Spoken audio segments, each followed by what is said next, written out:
پھر کہا نہیں آپ تو بڑے عاشق رسول ہیں تو آپ پر بھی پابندی. کہا یار سیاسی مسئلہ ہے تمہیں. کہا جناب آپ پر حضور کے پاس جانے پر پابندی ہے.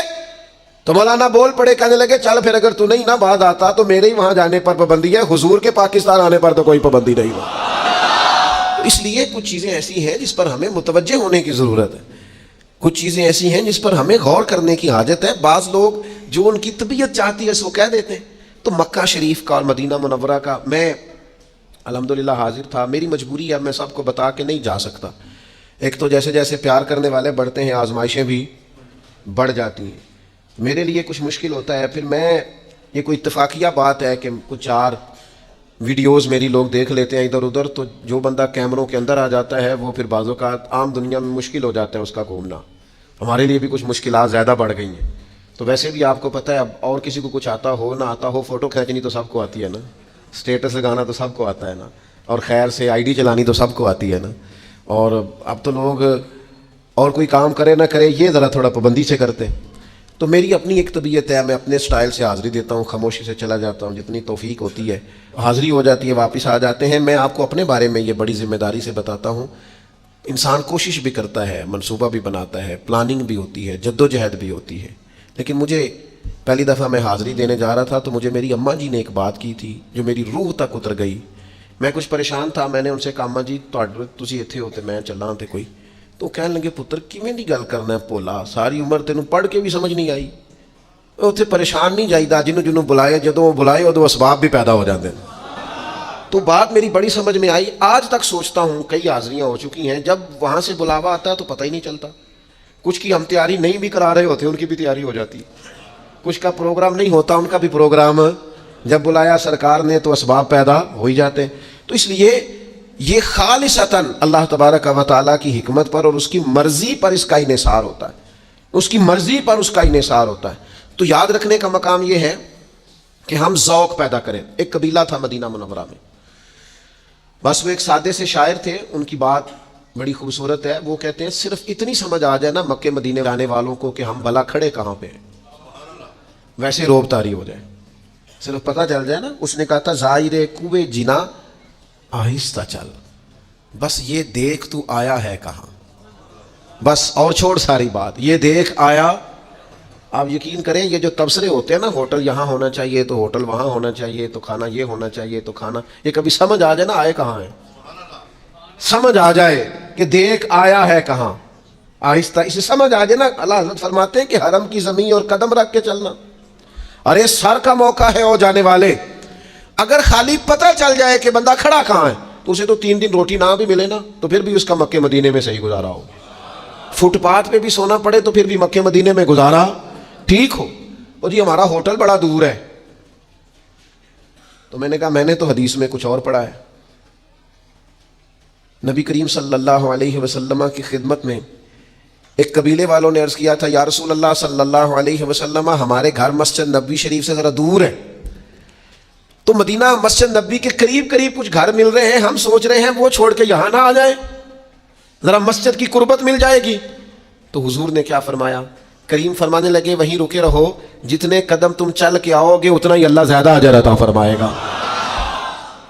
تو ٹھیک ہے جناب, آپ کو اللہ تعالیٰ نے وسعت دی ہے, آپ بالکل قریب حرم کے رہیں, بات اچھی ہے, لیکن یہ فلسفہ بھی تو سمجھے نا, جنہیں حضور نے فرمایا زیادہ چل کے آؤ گے اجر بھی زیادہ ملے گا, تو ان لوگوں کا بھی تو آپ اندازہ دیکھیے نا. پھر حضور نے تاکید کیا فرمائی, نبی پاک علیہ السلام نے تعلیم کیا ارشاد فرمائی. تو اپنے دل کے اندر اس جگہ کی تعظیم کو قائم رکھنا, توقیر کو قائم رکھنا, آداب کو قائم رکھنا. ہمارے ہاں یہ ادب احترام یہ بھی ہم نے صرف شاعروں کو دے دیا ہے یا واعظین کو دے دیا ہے, خطباء کو دے دیا.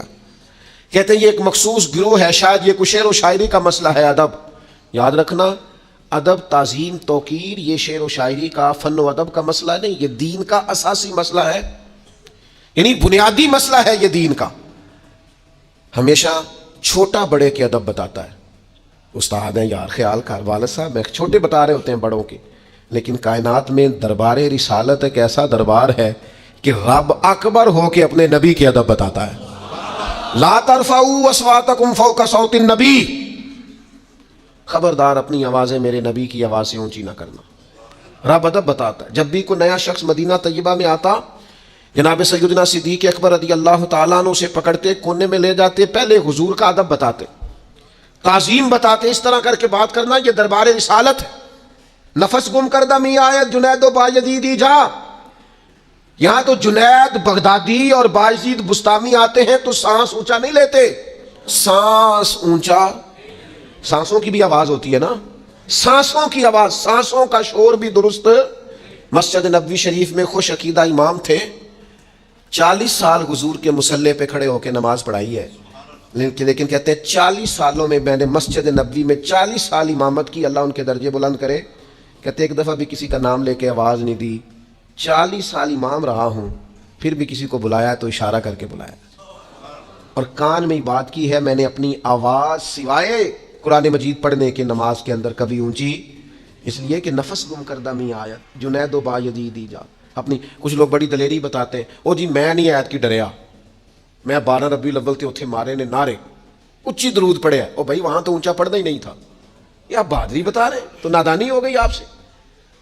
وہاں تو آپ بہت خوبصورت لہجے کے ساتھ بڑی ٹھہرے ہوئے انداز میں حضرت جابر ابن عبداللہ حضور کے روضے پہ کھڑے ہوتے تو صرف آنسو بہاتے تھے, سلام کہتے اور آنسو بہاتے. یہ خراج پیش کر تو حضور کی بارگاہ, تو نبی کریم کے حضور یہ والی نظر پیش کر, یہ انداز اختیار کرنا, اور پھر 2 بندوں کو کیمرے دے کے کھڑے کرنا اور ان سے کہنا کہ میں آؤں تو تم ذرا نا ویو صحیح لینا.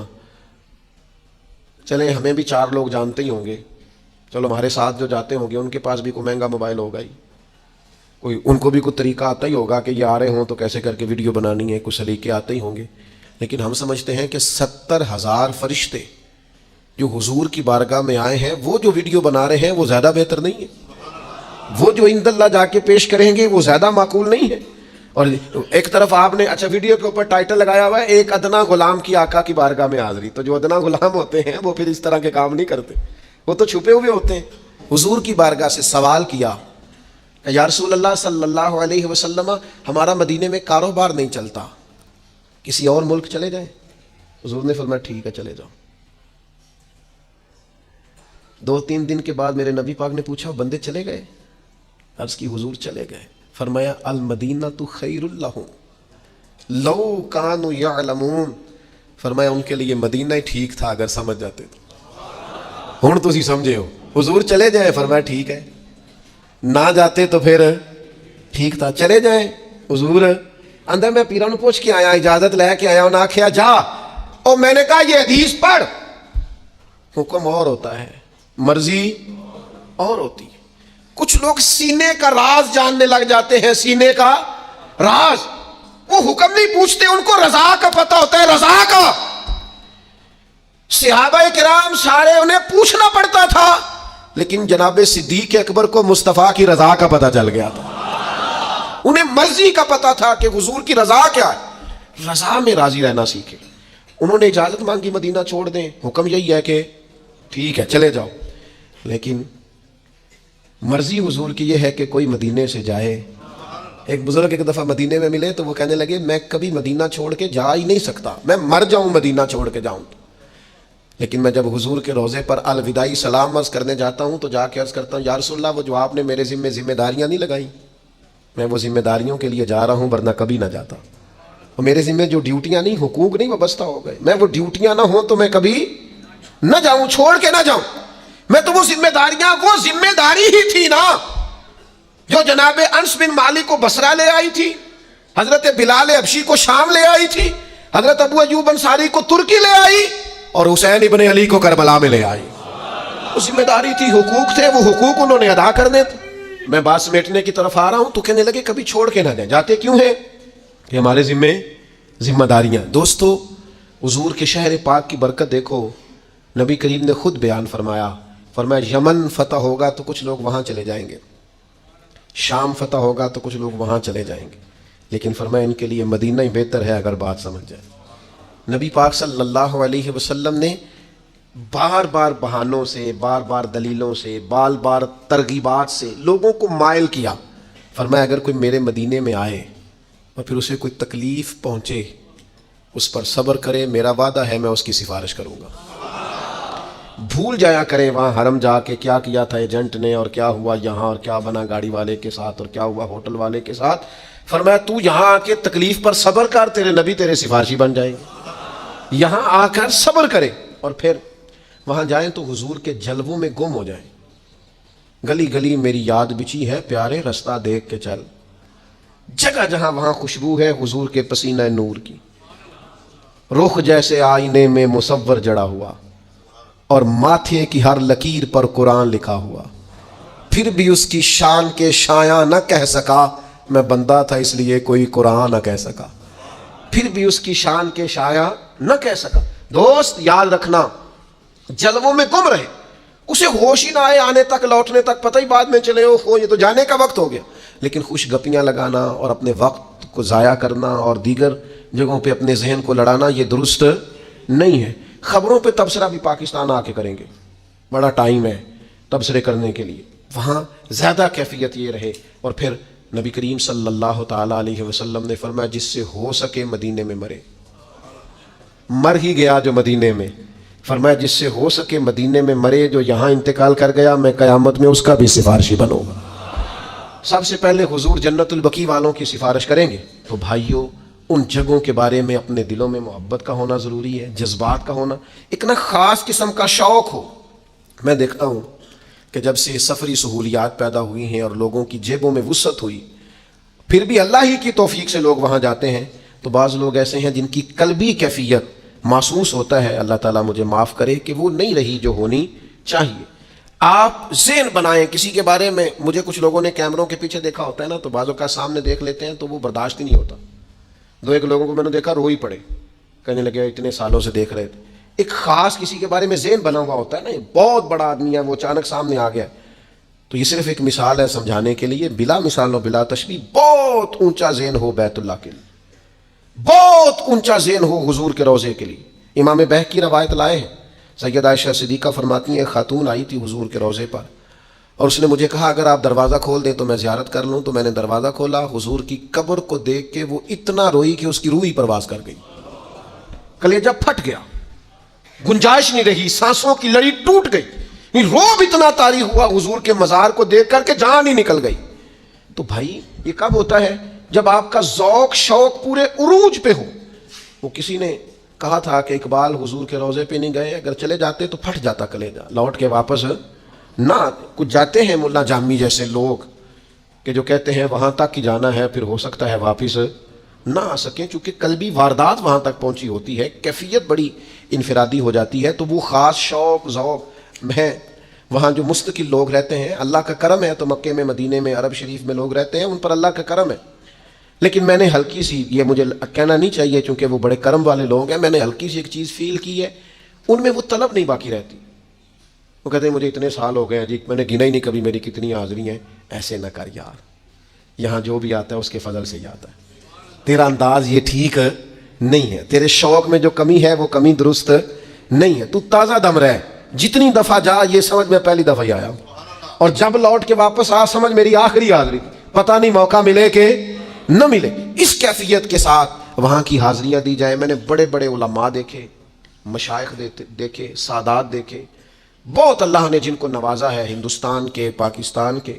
اس سال ایک بنگلہ دیش کے بڑے عالم کو میں نے دیکھا، قرآن مجید کا انہوں نے انگریزی میں ترجمہ کیا ہوا ہے. قابل آدمی ہے لیکن بالکل سادے سے انداز میں، اکیلے اور بالکل تنے تنہا، اور اپنے گلے کے اندر وہ حضور شیخ الاسلام خواجہ قمر الدین سیالوی رحمۃ اللہ علیہ جب جاتے تھے نا تو اپنے گلے کے اندر خود کپڑا ڈال کے نا تو پکڑا ہوتا تھا انہوں نے دونوں سائڈوں سے. تو کہتے تھے حضور چاہیے تو یہ تھا کہ کوئی اس مجرم کو پکڑ کے لاتا، لیکن یہ مجرم خود ہی ہاتھ کڑی لگا کے حاضر ہو گیا. مہربانی کریں، اس کے گناہ معاف کریں، اس سے درگزر کریں. تو یوں کر کے وہ بزرگ بھی میں نے دیکھا رومال کو زور سے پکڑے حضور کی بارگاہ میں جا رہے. لوگ جو بڑے ہیں وہ بہرحال بڑے ہیں، اپنے آپ کو سمیٹ لیتے ہیں حضور کی بارگاہ میں جانے کے لیے. اللہ کے حضور دعا گو ہوں، اللہ تعالی ہم سب کو بار بار اور با ادب حاضری نصیب کرے.